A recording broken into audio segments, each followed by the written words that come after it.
Hey there, friends who have been bitten by the automotive enthusiast bug, no matter where you live. It just happened. You turned on yet another Benage episode of V8 Radio, Kevin. Benage? Yeah, that's right, man. We're getting bougie on this show with Benage. And because there's two of us, is this a Benage a deux? And we just lost 100 listeners with that one. Oh, man, that's all of them. Yeah, we're all done. And we owe 98 more. We're in the hole. Yeah. Benage means witty or humorous conversation. Oh, you got to lie to them right out of the box. Yeah. Nice. Yeah, got to hook them quick. All right.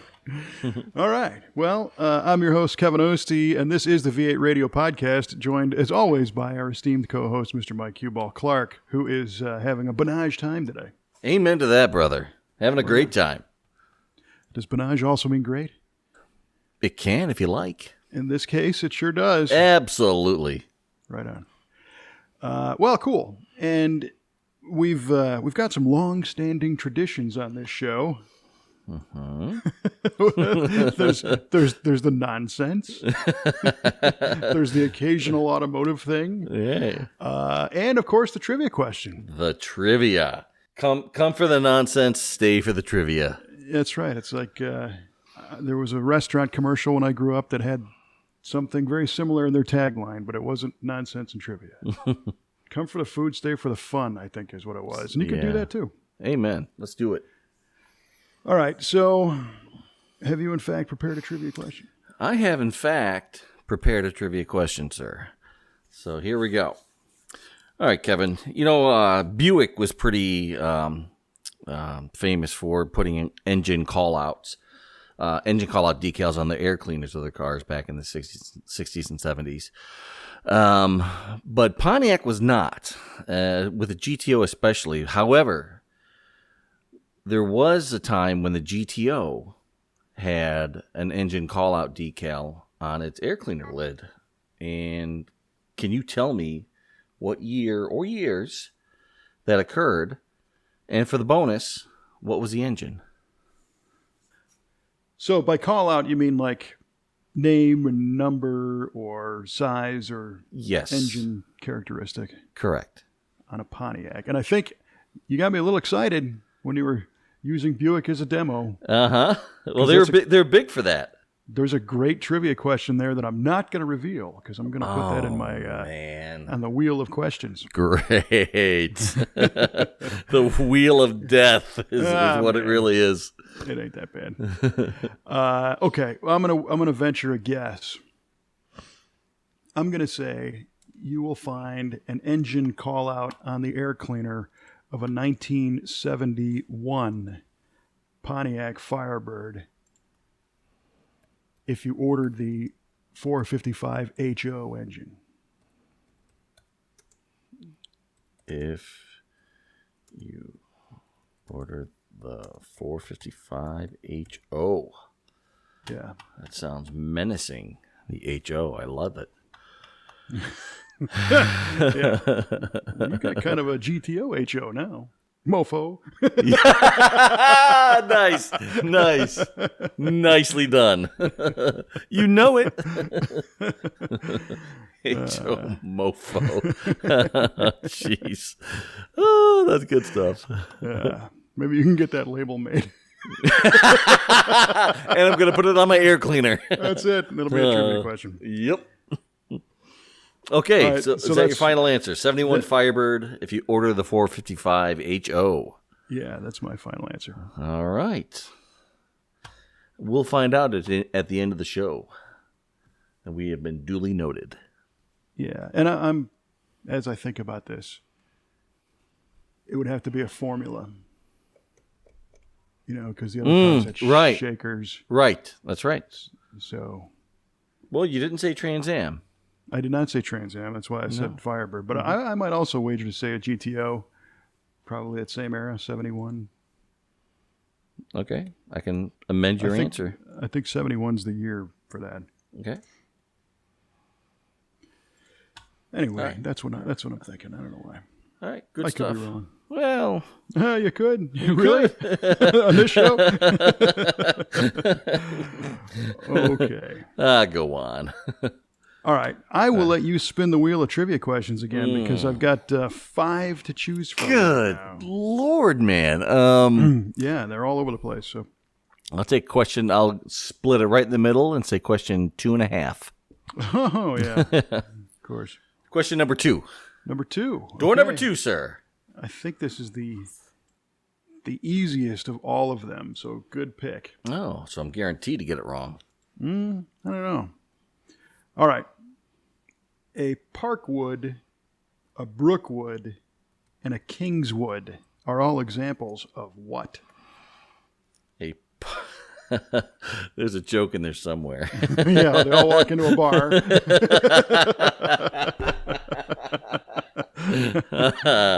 A parkwood, a brookwood, and a what? Kingswood. Kingswood. Are all examples of what? That's correct.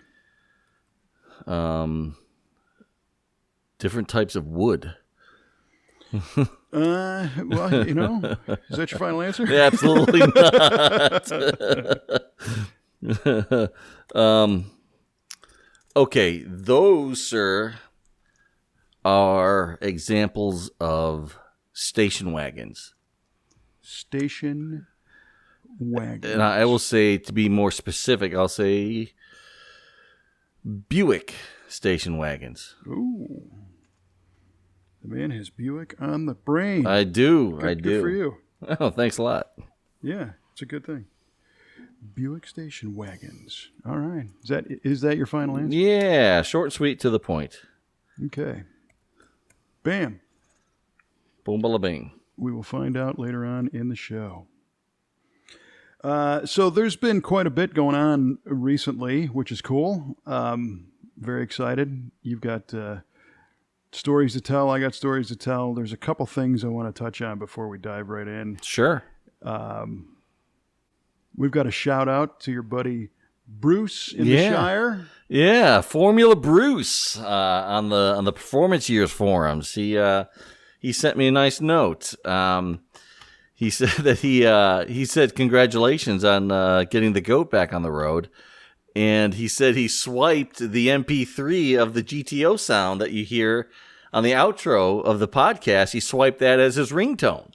That's fantastic. That is fantastic. Yeah, it's very creative. It's much better than having a ringtone of one of us losing.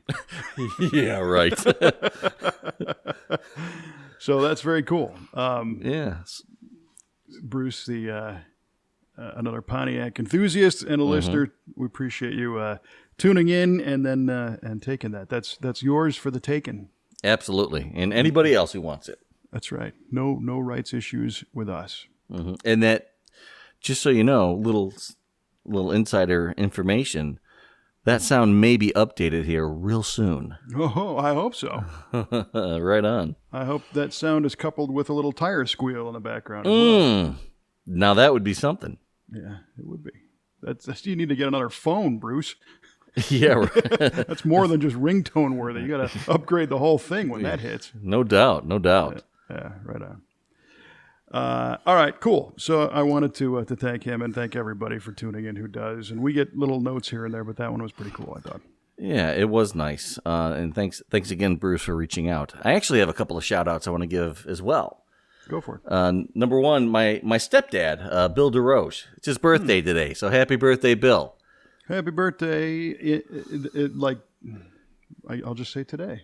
Today, yeah, we're recording this on July 7th, and today is his birthday. Whatever day it is that you're listening, it's his birthday. It's his birthday. Cool. So that was cool. Also, one more thing. Happy birthday. Yeah. My wife, Jenny, brought to my attention. She's kind of made a friendship of this woman who they're on some Facebook groups together. She's in England, and it turns out her son, whose name is Mason Whitehouse, out in the UK, is a fan of the show, and he listens to the show. No kidding. Yeah, he's a young 17-year-old kid. He's a real petrol head, according to his mom, Tracy, and dad, Rob. So, again, thank you, Mason, for listening. We certainly appreciate the enthusiasm. Yeah, very cool, Mason. Now, was Mason a fan before, or is it because his mom knows your wife? I think it just happened organically because I think my wife mentioned, or she found out somehow, Tracy found out somehow that I did the podcast. Either my wife may have mentioned it, and it happens to be that her son is a big fan. Wow. Well, fantastic. Yeah. And I'm just so excited to hear we have a big fan. Oh, yeah. Huge fan. Yeah. All right, Mason. Well, appreciate that. And carry on the muscle car and performance car tradition in the UK. We have lots of friends over there, so very cool. And I heard from 2 of our friends in Australia today. Oh, right on. As a matter of fact. One gentleman named David Clarke. Oh. And, yeah, I know. You don't get much cooler than that. Well, he does spell it differently. Oh, sorry, Dave. We don't own you now. Yeah, well, Dave contacted us about helping him find a car a while ago, and I apologize because we apparently never got back to him. Oh, no. And I had to do some digging to find out why, because we're usually really, really good about getting back to people. We've got an automated online system at v8speedshop.com, and if somebody's got something they want done to their car, they fill out a form, and then we get the information. Well, Mr. Clarke is like the only one ever who was able to circumvent the date field on that form. Oh, really? So he submitted it without submitting a date, and that means it went to the bottom of the stack. So it never triggered the automation. Okay. Yes. So we never saw it. So I felt terrible because we released a video today about that 67 Chevy 2 Nova. Chevy 2. Yeah, beautiful butternut yellow car. Mm. Yeah. Very, very cool car. I really enjoyed that car. And he wants to get one for himself. And he said, hey, are there any in the U.S. that, I might be able to take back to Australia? But he starts his email with, I've been trying to write you guys for a long time. I guess I'll just try again. And I was like, oh, man. So. Oh, man. Sorry about that, Mr. Clarke. Yeah, it happens. I mean, I'm answering for him. I'm used to hearing that so much. Well, but our other quick Australian shout out goes to our buddy Grizz Fleming, and Grizz is the very large gentleman who's named after a grizzly bear, his nickname. Nice. Who came to Chicago for the Muscle Car and Corvette Nationals. Ooh. And we met in person in Chicago many years ago, and we actually found a Buick for him that we ended up sending to Australia. A 71 GS 455 Stage 1 car that he loves. And, every once in a while I'll get flack from people saying, hey, you're taking all of our cool muscle cars and shipping them to other places. Oh. And I'll tell you what, sending cars to Australia is, in my opinion, doing a good service to the car. Because the people love them there. Yes. And they get used and they get appreciated, as opposed to sitting in a garage here, So yeah. I do not have any guilt about sending cars to Australia because a lot of them go back and forth. Oh, true. They'll come back here at some point. Who knows? Perfect. Well, you also mentioned that young Mason is 17. Mm-hmm. Just the other day, we had you're going to like this one. We had a young gentleman out in front of our shop, right? So this car pulls up. There's a woman driving, dog in the back seat, SUV, and this kid jumps out. And he's a kid. He's little short, blonde-haired, glasses, got a soccer shirt on. He probably weighs 80 pounds. He's a young kid. Right. And he's taking pictures of all the cars parked out in front of the shop. Because when the weather's warm out, we like to make room in the shop by getting things outside. And, sure. They're fun for people to see when they go by. And Trevor comes into my office and says, do you have time to give a tour to a very enthusiastic kid? I said, of course, man. So I went out and introduced myself, and this young gentleman is named Drew. And I said, hi, Drew, how are you? And he said, I'm good. And he points to a black 78 Trans Am, and he said, is that a Bandit Trans Am? And I said, well, yeah, and I wasn't going to tell him it was a Y98 SE car, but... Right. Bandit works, Yes. So he was all jazzed about that, and I said, "Well, let's take a walk through the shop." So I show him a '57 Chevy on a lift, and he's like, "Oh yeah, cool." And we have a '70 Olds Rally 350 car in the shop. Ooh, nice. Yeah. Yeah, they're neat. And he's like, "Oh yeah, there's something kind of like that in Fast and Furious." So immediately I'm going, well, maybe Drew needs a little guidance. Maybe. But he's enthusiastic, right? Mm-hmm. Well then, all right, we go around the corner, and there's a '66 GTO that we're working on. In fact, that we put one of the new Tremec TKX 5-speeds in. Oh, yeah. Video to come. And he says, "Oh yeah, GTO." And I said, "Yeah, right on." And he said, "You know what GTO stands for?" I said, "What?" He says, "Gran Turismo Homologado." I'm Whoa. like, holy smokes. Whoa. 8-year-old Drew. Just totally killed it. So that was really awesome. It was great to hear. And then he got another one. He's like, Plymouth Roadrunner, or, he said, RT means, road track also. And it's like, you got that right. Drew. So little Drew is welcome anytime in our shop. He's going to be nice. I went back out to the car and introduced myself to the woman that was driving, who I believe was, I don't know, caretaker, somebody. I don't think it was his family. And I was appreciative that in our little town of Red Bud, Illinois, where the shop is, people are comfortable just pulling up and saying, "Here, kid, go walk through that place." Right? Yeah. And I introduced myself after I gave this young gentleman a tour, as opposed to having to, fill out a form and get a background check, right. DNA samples, Get fingerprinted, yeah, all that right, stuff. Yeah. Right. So small town America, and our little buddy Drew. So that was cool, and he knew what GTO meant. I love this kid. He's awesome. Yeah, He's amazing. I'll get him. I'll get you his picture. Good.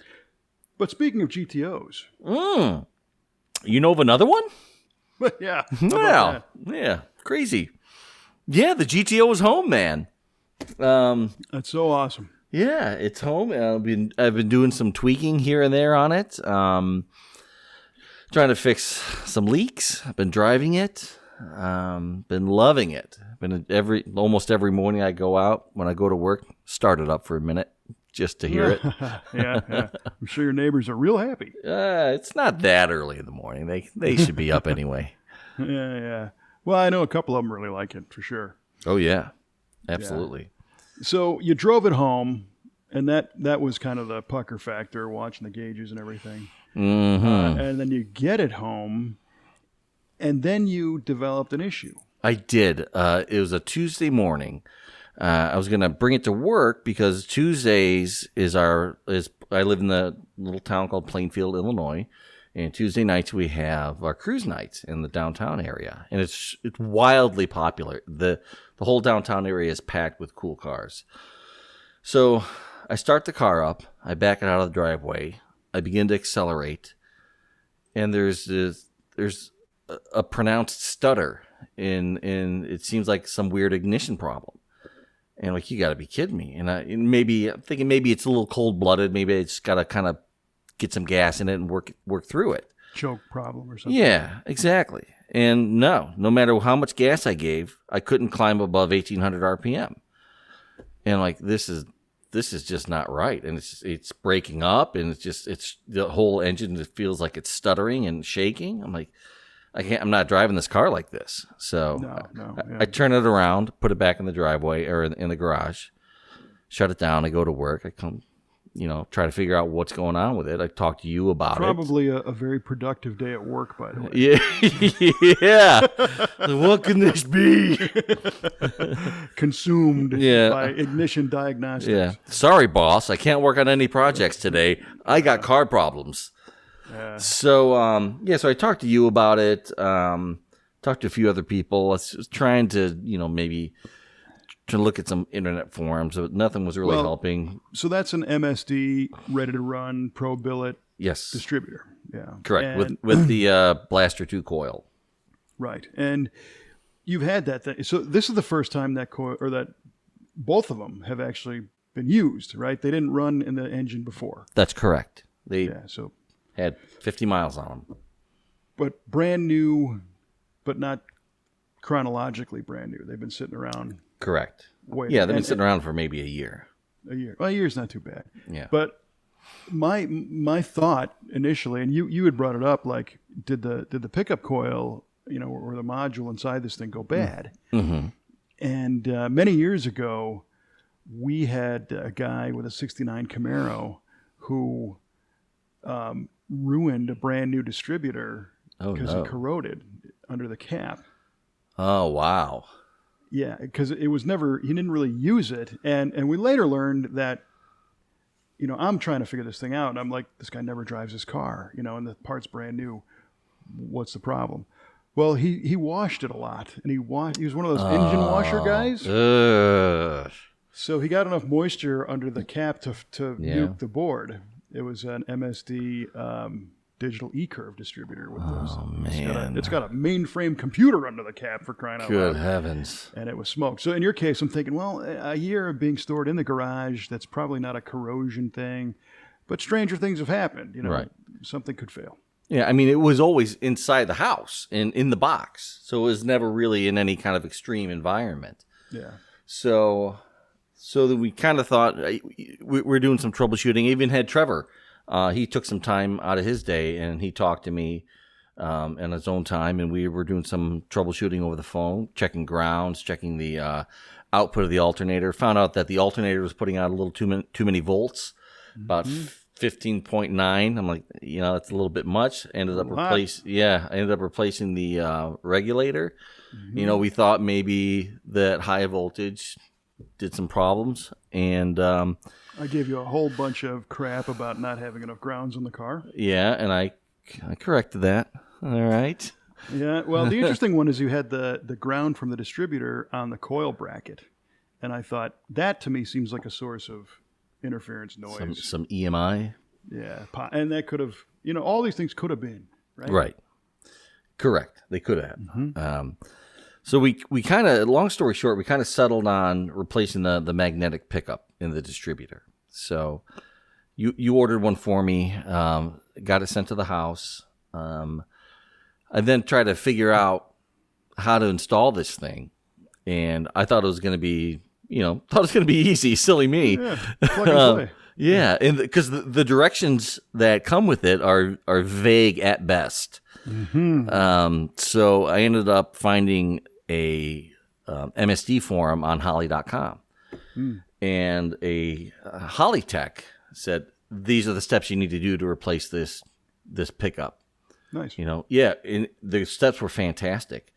I had to gut this entire distributor to do it, and I had to brush up on my soldering skills again. Oh boy! Because this pickup is soldered onto the board that's underneath the rotor. I'm like, okay. So I desoldered it, pulled it out, put the new pickup on, cut the wires to length, stripped a little bit, tinned them, got them back in the holes, got some solder back on there at the right length, put it all back together, and doing all trying to follow the directions that the paper that came with the pickup, the magnetic pickup had. And it says, put a bead of silicone on the back and place it in the rotor, and then let it dry. So I said, sure. So that's the first thing I did. I put some silicone on there. I placed it in there. I screwed it down, put the whole distributor together, and then the reluctor is hitting the magnetic pickup. Oh. I'm like, you got to be kidding me. What the heck is this? And so I thought, did I get the right pickup? So I take my calipers out, and I'm measuring the old pickup and the new pickup. I'm like, they're spot on, to the thousandth of an inch. Was it the glob of silicone? Well, what it was, we're getting to that. Apparently, the directions that were supplied with that were not really good directions at all. I went back, found my Holly forums. Another text says, okay, here's what you have to do. Loosely bolt that pickup in place. Put a feeler gauge between the reluctor wheel, because there's a little bit of play there. Mm-hmm. And, between 18 and 33 thousandths is what the spec was. I got it right at 25. So I got it there. Then I tightened it down. Then get some silicone in the gap that's between the backing plate and the magnetic pickup itself. So that's exactly what I did. And once I did that, everything was perfect. It cleared. Yeah. That's a tricky thing to do. I think the last time I did that was when I put the Pertronix igniter in the Riviera distributor. And in the video, we actually showed how you set the clearance on that thing, because it's got is that right? It's got to be right, or it'll either hit or the other way, and it won't work. So right, yeah, but it should be spot on. And once I got everything together that night, and then I stabbed the distributor back in there and let it set for the rest of the night to let the silicone set up. And then the next day, I fired it up and it ran. No, I take that back. I fired it up. I found out I was a tooth off on the distributor. I was like a tooth too retarded. So I corrected that. I get it all back together and started up, hoping for the best. Mm-hmm. And it stuttered again at 1,800 RPM. Ah, man. Yeah. It's like, I can't win here. You must have been not pulling your hair out, but your beard hair. Maybe. Yeah, exactly. So that was really driving me crazy. So I got you on the horn. We were texting back and forth. You were giving me things to check, checking the grounds. We were talking about timing at that point too, because to me over the phone it sounded like maybe it was advancing way too early, like you had like a super light spring or something. Right. And I did change the springs that were on there from stock from out of the box, because they used 2 heavy springs right out of the gate, which would put my full advance at like 5,500 RPM, which is way beyond where this engine is going to live. So earlier than that. Yeah. So the curve I put in, it puts everything all in at about 3,000, 3,200 RPM, which may be a bit soon, but well, it wasn't 1,800. Correct. It wasn't 1,800 exactly. So it was really baking my noodle as to what it could be. So I had you on the horn. You're giving me things to check. I did make sure that I put an extra ground on there, like you said, because I listened. And I did that, and it still wasn't doing any better.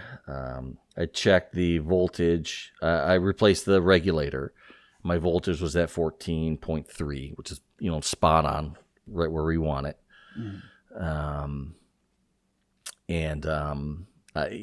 At that point, I was out of ideas, and then it hit me. I texted you and I said, "Do you think that could be a rev limiter going on in there?" And you said, "I don't know. Does it have one?" I says, "I think it does. I think I remember reading about that when I first got this distributor. I was, looking at everything and checking everything out." So I grabbed the directions, and lo and behold, Step one, read the directions. I moved that to step 12. Yeah. But so sure enough, there is a rev limiter function on this MSD ready to run Pro Billet distributor. There you go. Like, what are the odds that it's somehow spontaneously engaged? Right, because on the way home, when you first drove it, it didn't do it. Correct. It ran great. Are you kidding me? Ugh. I could barely keep my foot out of it. So I grabbed Jenny. It's about 9:30 at night. I said, "Listen, I need your help. Hear me out. You're not going to get dirty. So, but I need you out in the garage." So I told her what I need to do. I read the directions. There's a interface cable that MSD includes with that distributor, where you plug it between the tack lead coming from the distributor to the lead going to the tachometer. And then it's like a Y connection, and on the other end you strip a little wire. You take it to half the RPM that you want your limit to be, and you then ground that tack lead. The tack needle then goes to 0, then shoots up to the limit RPM, and then settles back down to wherever you are. So I told her this is what I need her to look for, and I got up under the hood. I connected the cable. I kind of revved it up to where the limit was. I grounded the lead. I let it go. I asked her, "Did everything happen the way it's supposed to?" She says, "Yes." I said, "Okay, good. Hang on." So I got the throttle on the carburetor. I revved it. Holy cow! It revved freely, Hey! way past 1800. I said, "You got to be kidding me, man! How did this happen?" So at that point, I had her rev it to 3,000 because I wanted to set the limit. Mm-hmm. I set the limit to 6,000. I had her rev it to 3. I regrounded the wire. It did its thing. I said, perfect. I had her shut it down. I disconnected the lead. And then I realized how this happened in the first place. The tack lead coming from the distributor is like a shielded kind of a spade connector. My tack wire is not. It's just a bare spade connector. So I plugged it in. So there was just a little bit of metal there that somehow just through wiggling around, grounded itself on something and set that rev limit.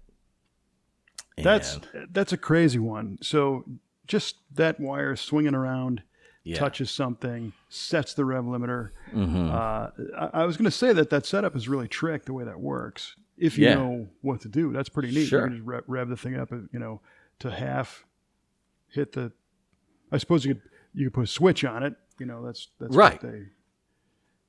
And then go from there. But imagine if that would have happened while you were driving. Oh, I know. Wouldn't that be nuts? So if here's the thing. Because if I was driving, say I was at 2,500 and it happened, that would have set my limit to 5,000, and I wouldn't have known. But what if you were at a stoplight? Well, that's probably what happened. And you're idling at 750. Yeah. Yeah, then 1,500 is where I'm going to be. So that probably is what happened. It may have happened either when I was parking it the day before or the weekend before, or when I first started it to leave to go take it to work on that Tuesday. It may have just momentarily grounded.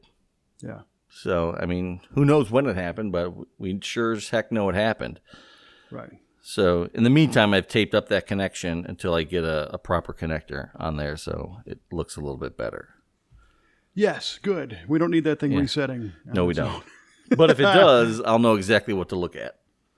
Well, so now you could do the rest of the world a solid and share that experience back on that MSD forum. Yeah, I sure can. Maybe type that up. I think I will. Good idea. Somebody else is pulling their beard hair out right now, trying to figure that out. Yeah, they're screaming for a warranty repair, and MSD's like a new pickup coil. Oh, new magnetic pickup! Holy cow! That was an experience. On their soldering skills. Yeah, that was an experience. I'll tell you what. Yeah. Well, good heavens! It was a little bit enjoyable. You have to admit, you were doing something. It was kind of fun. It was neat to really get in there and do some soldering and really blow that thing apart. Better yet, be able to get it back together and have it still work. That was a really cool part. It was going to be a lot more fun if it would have had a positive result, but you were hopeful along the way. All right, so it's buttoned up, it runs, and so of course, take it to work, right? Drive it around. That's right. I took it to work last Friday before the 4th of July weekend. We were only working half a day, and it felt great. The car ran nice. I got a lot of looks, a lot of oohs and ahs, a lot of thumbs up on the way there. I got into the parking lot, and one of the guys I work with happened to pull in right behind me, and he gets out just very animated. He's like, "Holy cow, it's here! This is amazing!" So nice. I was giving him a walk around and showing him under the hood and all that, and he was really impressed. You were like the weird guy with the mystery girlfriend. Yeah, holy cow, she does exist. She's real. She really does live in Canada. Holy cow. Oh, that's awesome. Yes, so it was a pretty good feeling. And so that weekend, this past weekend was, as you said, 4th of July weekend. So Kelly and I took a trip north to Wisconsin to see some family of mine and some friends. And on the way home, we rendezvoused to go see the GTO driving because I'd only saw the video. Right. And you and Jenny and Kelly and I met at a restaurant. And sure enough, he threw me the keys. So man. It was nice. The car drives really well. Thanks. It does have, kind of an old car feel in many ways. Sure. So specifically, the driver's seat is the cushion's a little blown out and it's a little bent. Yes. Nothing terrible, but Right. if you're not used to it, it's like a well-worn pair of shoes. Is kind of how it feels. That's a perfect observation. Yeah. And as you mentioned before, you got to get your alignment figured out. And but as far as the engine's concerned, it makes good power. I didn't lean on this thing. We didn't take it to the drag strip. We drove around, the neighborhood a little bit. But even with the, as you call it, the soccer mom gear, it still has great pickup, and it feels eager going down the road. Yes. The suspension feels pretty good. I would say maybe, I don't know if it's just, it looks like it or it actually is, but it might be a little low in the back. Yeah, I think it is a little low in the back. It's lower than I'd like it to be. I don't know if you have stuff in the trunk anymore or. I do. Yeah, So- there's some stuff in there. Nothing super heavy. Just a moving blanket, the car cover, some other odds and ends, but nothing super weighty. But that rear end is always kind of sagged a bit after I removed it had some blown out air shocks. That I removed, and I put KYBs in there, and I replaced the springs, and that's just how it's set. Huh. So you have a lowering spring that is just not as. I didn't mean it to be a lowering spring. Right. It doesn't really correspond with the front Right. ride height a little bit. It's not terrible, but it's just an observation. Mm-hmm. And then the brakes need a little something for sure. Yes, they do. I mean, they're functional, but I wouldn't want to get into a panic stop situation. No, and I tried to put it in a text. What I felt was that the pedal seems to go like pretty much all the way to the floor. Mm-hmm. Well, it feels like it. It just gets hard. The pedal gets really hard. Well, does it? Because there's room. I didn't. When I bled those brakes, I was the pedal man. Randy was the bleed man. Bleeder, yeah. And I did feel about 2 inches of travel when it would go all the way to the floor. So there's pressure there, but it just feels harder than it should, and the pads don't feel like they bite like they should. Yeah, so I guess maybe the top half of the travel seems almost soft. Yes, it just seems excessive. The top half seems a little excessive. Yeah.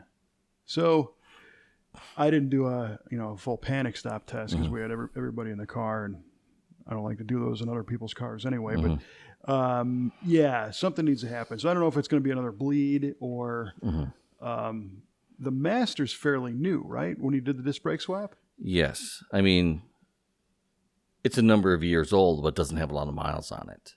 Yeah. So, but it was like that from the get-go. Ever since I put that kit on. Right. And we were talking about the combination valve. Correct. Does it have one? And is it working? It does. I think it's working. I mean, I think I did at one time that brake light did come on long time ago. And I think I was low on fluid. So I think it does work. Because I noticed it was not on, and I thought that was strange. If it was going all the way to the floor, it should have come on, but it didn't, and I don't have any leaks or anything, so that's good. But like I was texting you before, that combination valve is a safety thing, and if you get like a leak in a front brake line or something, and you step on the brakes, that lower pressure from the leak makes a piston inside that valve go the other way and block off that part of the system, and it focuses all the power on the rears or the fronts. Yeah. And I've seen them where that little piston gets stuck in one side or the other, and then you're running on half the brakes. Yeah. Or it gives you a weird feel of some sort. So Sure. I don't know that that's it in your case, because that usually always throws the light on, because that's what it's supposed to. It completes the circuit when the piston goes the other way. Right. But yeah, so you got a little homework to do there in the brakes. But, you got a few things to chip away at. But it feels good. It drives really nice. Thank you. I appreciate that. Yeah, I'm glad you got to get behind the wheel on that. I was hoping that would happen relatively soon. I mean, you've been a big part of why this all came together with your generosity and your knowledge and your encouragement and everything. So I was happy to throw the keys your way. Well, I appreciate that. I mean, the other thing that I had to say was that my test drive was 4 people in the car also. That's true. You had the 4-person test. Yeah, it probably feels quite a bit different when it's just you in the car.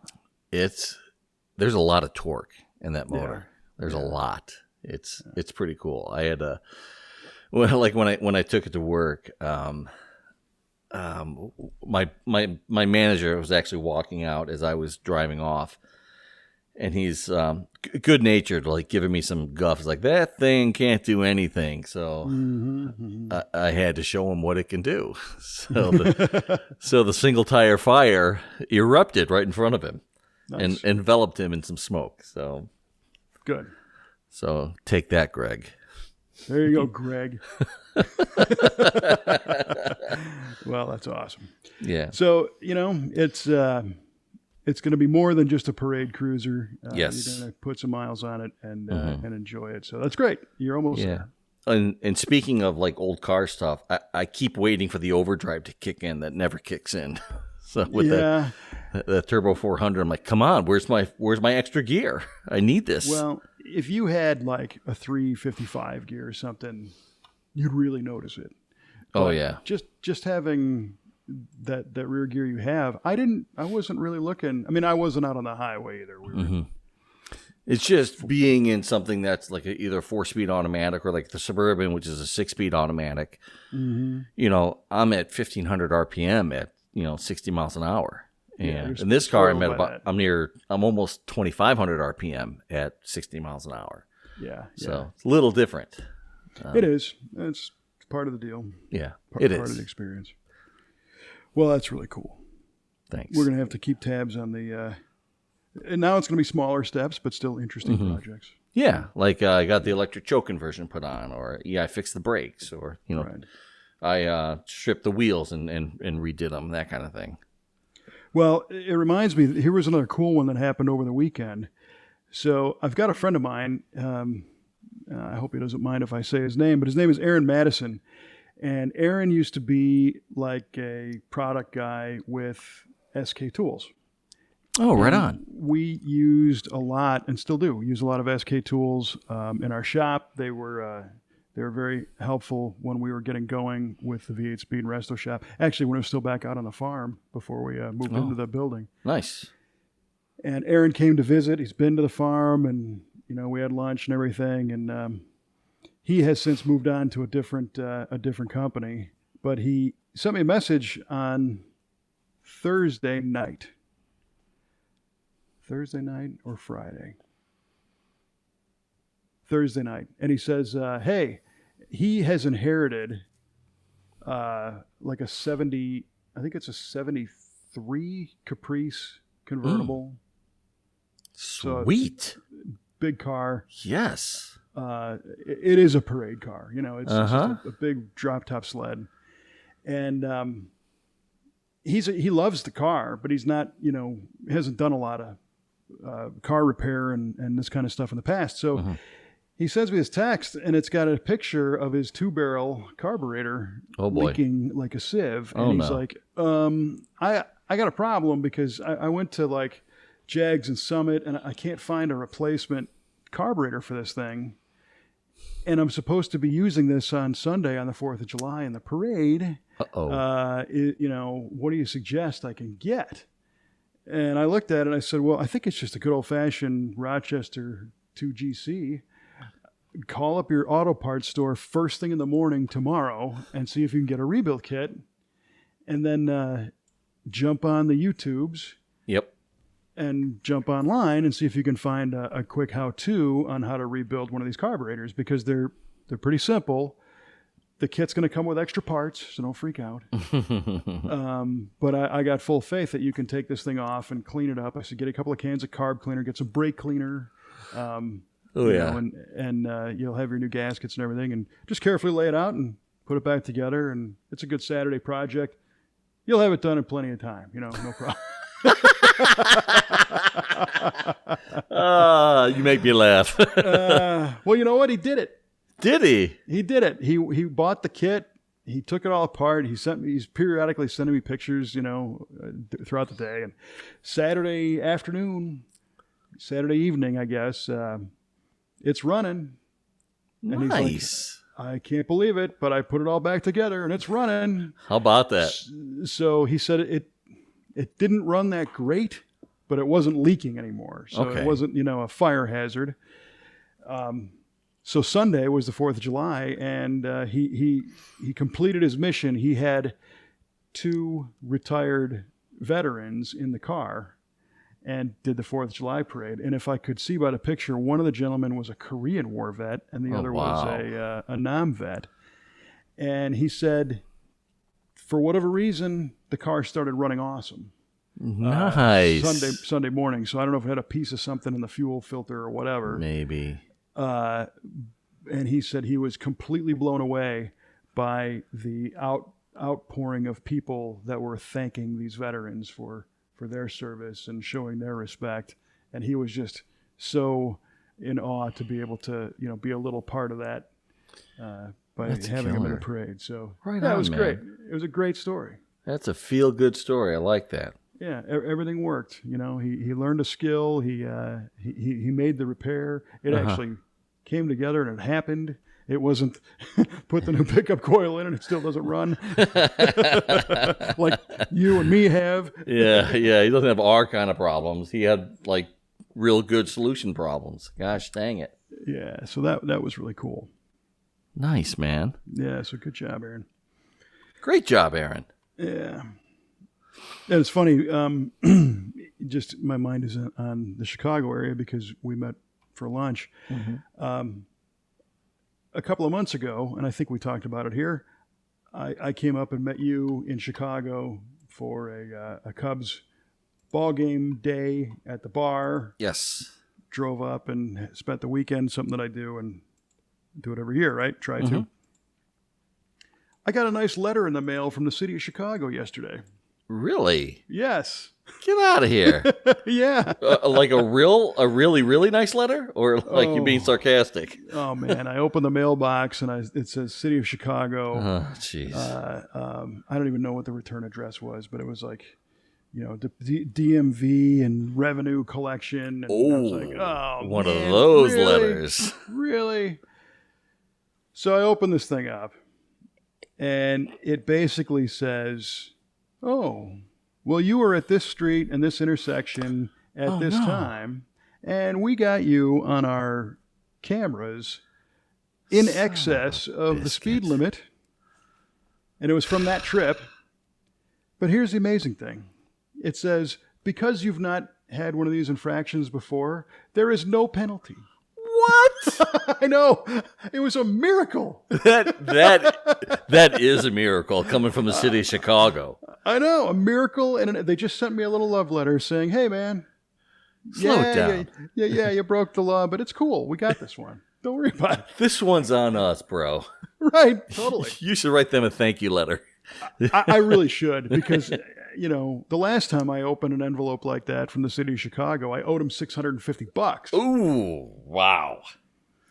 Right. Zing. And that was because I parked our pickup truck on the street in an area where you can't park a pickup truck. First of all, I had the wrong license plate. Oh, good heavens. And then I thought I was parking in a regular public area, but it was a permit sticker zone only. So what this fine officer did was they wrote me a ticket at like 11:55 p.m.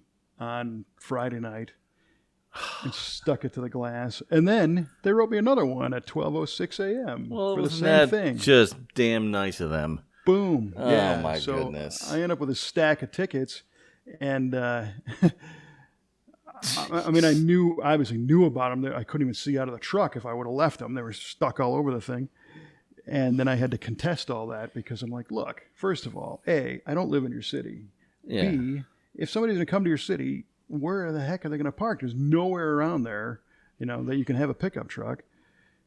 Plus the fact that they wrote me twice, just watching they just sat there. Within 20 minutes of each other. Yeah. Yeah, come on. And I think I only got that knocked down by like half. So it was still Still a thing. So when this envelope came the other day, I'm like, oh no. Oh man, the PTSD kicks in. Like, oh, what's it gonna cost me now? Yeah. Nothing. Nothing. Turns out nothing. Yeah. That I've never heard of that happening. I've never heard of that happening either. I mean, I gotta see, like, did one of my jerk buddies fabricate this letter? We need some forensics, and we need it now. Right, like I actually owe them $1,200, but One of my jerk buddies. Oh, that's good. Well, there is a story that kind of goes along that lines, and I will change all the names to protect the innocent and not so innocent. But Not so innocent is more like it. One night, some people were at an establishment in Chicago,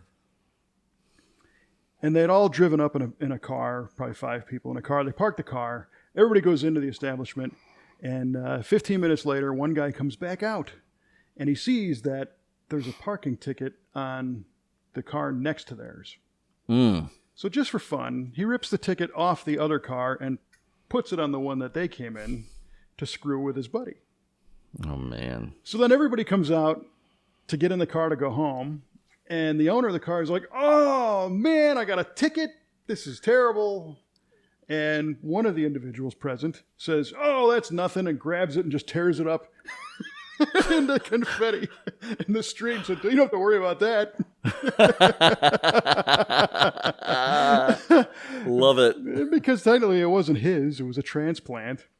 Oh, my gosh. And that's a trick that some other nameless people used to do, is if you parked somewhere and somebody else had a ticket on their car, you peel it off and stick it on yours. Put on yours so you wouldn't don't get more. Another one. Right. So the person was doing the owner a solid by this act of subterfuge with the ticket. It was the ripping up part.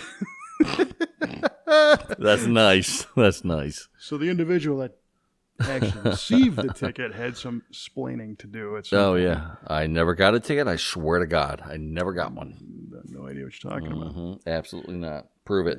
Yeah, right. Oh, wow. Well, this is cool. It was good to hear that the GTO is back in order, and it was a good weekend for car stuff all the way around. So yeah, it was good. I just want to take a quick second here to thank a few people who were involved in this project. First and foremost, my good buddy Randy Burge, who just went above and beyond to make sure that this thing came together nicely and with great quality and clean and just way nicer than I could have ever done it. Yeah, and Randy, I owe you $6 for resetting that rev limiter. Mr. Rob Veneziano, he let us use his facilities to do some sandblasting with some parts at whenever we needed it, which is great. Randy's neighbor, Scott Trzynski, who would come around and kind of see what's going on and offer some words of encouragement, and other times keep his mouth closed when he had nothing nice to say, which was nice. Yeah, that dude's a character. Yeah, he is. But he let Randy put his Corvette in his garage to make room for the GTO when it was out there. So that was nice of him too. So I appreciate that. My good friend and neighbor, Mr. Robert Borger, he came out. He came out to Randy's and got his knuckles dirty and did some work with us, trying to put that engine in. And just being awakened every morning as you do your fire up. Yep. And and let me tell you, he's very happy about it. He has just been, a great cheerleader the whole way, and just has been as excited as anybody else with this. So thank you, Robert. Mr. Ray Ramito, who did excellent machine work on this block. Nothing was wrong with it. Everything was perfect and to spec. And Mr. Eric Van Berkom for making some really great heads for me. So he machined those 6X heads, ported them, got some great valves in them. They run great. Everything's beautiful with them. Our good friends at Ames Performance for having every part I need in my quest to make that underhood look factory correct. Got to thank Trevor for giving up some of his time to help me troubleshoot that ignition problem. And then, of course, you and Kelly, who have been, nonstop throughout this whole process. And Kelly getting involved to get that block back when it was in machine shop purgatory and all that good stuff. And just never never letting me quit. Never, ever letting me quit. No. No. Yeah. So both of you have been amazing throughout this whole process. So I can't thank either one of you enough. Well, you're welcome. It was our pleasure. And she enjoyed the ride the other day and Good. hanging out with you and Jenny and digs the car. It was funny because we're on our way home and I'm like, yeah, we're going to take a little pit stop. Again? Well, first we went to the Bass Pro Shop because she had to replace a fishing pole that got lost on a fishing excursion over the weekend. Sank. You'd think fishing poles would float, They really should. Yeah, but they don't. And I said, we got one more little pit stop. And I said, we're going to go take the GTO for a spin. And she's like, oh, yeah, awesome. Oh, good. I was like, oh, really? No, she was totally excited about it. So that's cool. Great. Yay. Good. Yeah. Well, heck yeah. I'm so glad. Oh, I'm beyond glad. It's there were a lot of times when I just completely lost faith that this would ever come to fruition. Yep. But it finally did. And that's the moral of the story, friends. Yeah. Never give up. Never give up. Just keep it moving somehow. It may take a little longer than you anticipated, but you keep working toward it, it'll happen. My parallel universe never give up story is this week, finally, for the first time since 1993, our 62 Ford Galaxy has a full set of correct headlight trim rings. Nice. Because there's all four are different, and my dad wrecked this car back in 93 and smashed all the original ones. Oh, boy. And we've been piecemeal collecting individual left inner, right inner, left outer, whatever. And I've got a giant stack, and I never had all four. So I got like 9 of the one and 6 of the other. And I see. And if you force them, you can kind of get them to stick on the car, but then it looks goofy. One of the eyes is looking up in the air. Yeah, you don't want to do that. You're driving Marty Feldman around. So after many, many years, I finally found a set on eBay, and the guy selling them was very, very gracious. Get this. I bought the stuff on eBay, and he told me later that he missed the pickup for the post office. So he threw a 20 in the box and sent it back to me with like the shipping paid for. Here you go. Thanks. Wow. Yeah. That is great. So I honestly believe, because these things are so hard to find, they're a 1-year only thing. They're not reproduced. And every one of the outside sets got destroyed because people would smash into their garage. Whatever. But a little perseverance. And finally, I have a set of headlight rings on the car. It's nowhere near as dramatic as, an engine build, but it's a big thing. It's like, well, sure. Just a weird little piece of stress is gone and a little bit of satisfaction to go, look at that. It's coming back together. Perfect. I got to think one more person here. Mm-hmm. And how did I forget this? I'm terrible. My phenomenal wife, Jenny, who just let me do what I wanted to do with this car when the time was right. She was, behind me 100% and was always encouraging me. So thank you, Jenny. I love you dearly. You're the best. Thank you. Mm-hmm. And I don't think by any stretch you forgot her. I think that she's probably just always on your mind. Right. Well, she is, and I always, thank her in person and all that, but I wanted to take the opportunity to thank her on the show and let everybody else know. Good move. Thank you. Thank you very much. All right.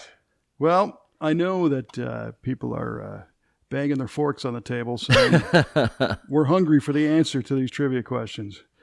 So what do you got?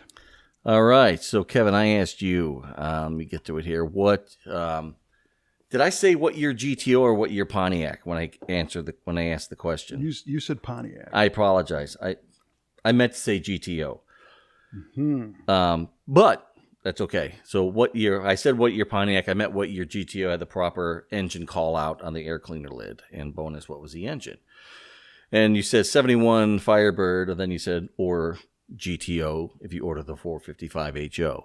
And I'm going to give it to you because it was a 71 and 72 GTO with the 455 HO. So congratulations. Perfect. You are a winner, sir. Hey, hopefully Write it down, Yardley. start a streak. Yeah. Yeah.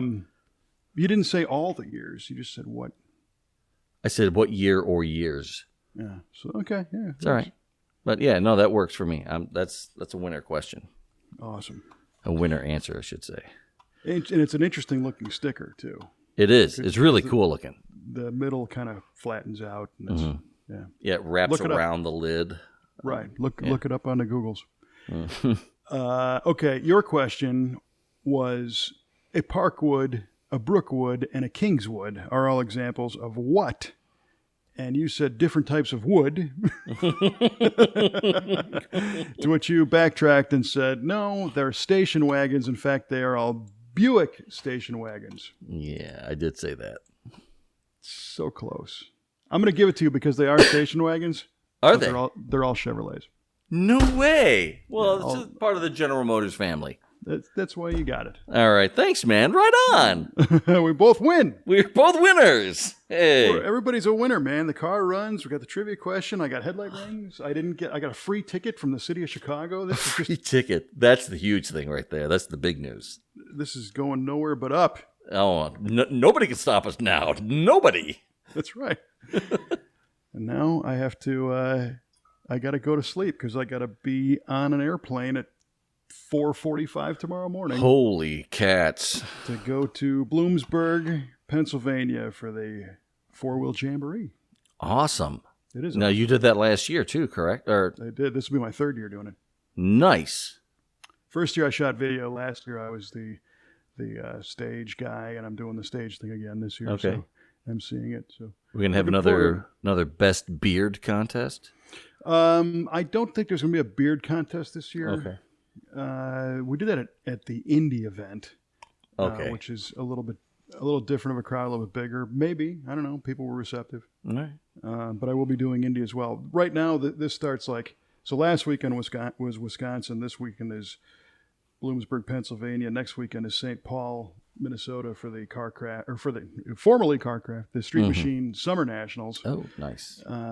Which I'll be there too. And then after that, I think there's a weekend off that I was actually thinking about going to Chicago again, maybe for another game. And No, right on. to drive slower. And then after that is is Vegas for the SEMA Hall of Fame induction ceremony and banquet. Right. You are emceeing that, right? Yes, and I'm very fortunate to have that opportunity. That's going to be a fun one. And then the weekend after that is Bonneville. Ooh, man. So it's hammer down. It is, man. Summer of Kevin again. Yeah, well, just trying to stay above it all. All right, right on. I love it. And Kelly's coming to Bonneville Oh, cool. this year, and she'll also be at the SEMA banquet.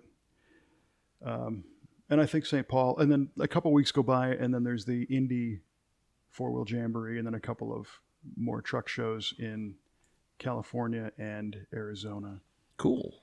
Yeah, Is our good friend Grady going out to Bonneville with you? absolutely. Right on.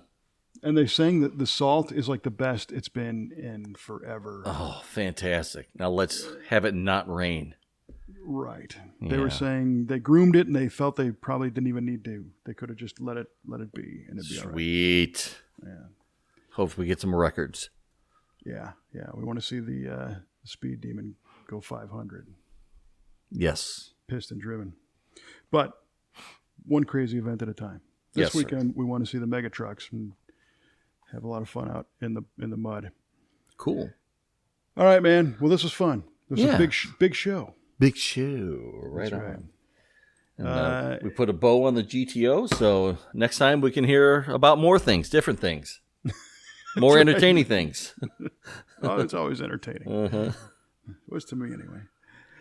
All right. Well, listen, we appreciate you tuning in to the V8 Radio Podcast. If you dig this and you want more, hit the subscribe button, or feel free to go back through the iTunes and Apple Music, Apple Podcasts, or any of the other aggregators that share this show, Spotify and TuneIn Radio and Player iHeartRadio. FM. Player FM, where we are still the #1 ranked muscle car podcast. Love it. And there's a whole bunch of episodes that you can go backwards. I think this is number 106 or 107, something like that. Something like that. Yeah. And you could relive the whole GTO story. And who doesn't want to do that? That's right. I'm just going to leave it right there. So, for Mr. Mike Q-Ball Clarke, I'm Kevin Oeste, reminding you to keep that hammer down and the shiny side up. And we will talk to you next time on V8 Radio.